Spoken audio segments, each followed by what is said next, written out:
కదా విజయవాడలో ఒక మంచి పాస్ట్ గారు ఉన్నారు. ఆయన 3 hours a day స్పెండ్ చేస్తారు జిమ్లో. అసలు ఎట్లుంటుందో తెలిసిన ఈ షర్ట్ ఇక్కడ చిరిగిపోద్దేమో టెన్షన్ వస్తుంది మనకి. మైక్ పట్టుకున్నప్పుడు ఇట్లా పట్టుకోడు, ఖచ్చితంగా ఇట్లాగే పట్టుకుంటాడు. ఎన్ని గంటలు చెప్పిన వాక్యం ఇట్లా పట్టుకుంటాడు. ఈ చెయ్యి ఏం చేస్తుంది, ఖచ్చితంగా 6 pack ఉంటుంది అన్నమాట. రాయి మేగొట్టుకోవచ్చు మనం పొట్ట మీద, అట్టుంటాడు మనిషి. ఇట్లా ఈ ప్రసంగం చేసిన టెస్ట్ చేస్తుంటాడు 6 ఉన్నాయో లేవని.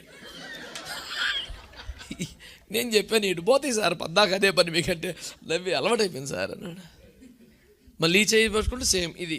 ఈ 2 చేతులు మాత్రం కంటిన్యూగా ఈ ప్రదర్శనలో ఉంటాయి. నేను కడుపు మండిపోయి ఒక రోజున బాధపడలేక, ఎందుకంటే మంది ఫ్యామిలీ ప్యాక్ కదా, 6 pack 8 pack లేదు కదా. అడిగాను, పాస్టర్ గారు మీరు ఇంత ఇలా వచ్చిందంటే ఎన్ని గంటలు చేస్తారు sir? At least 3 hours a day.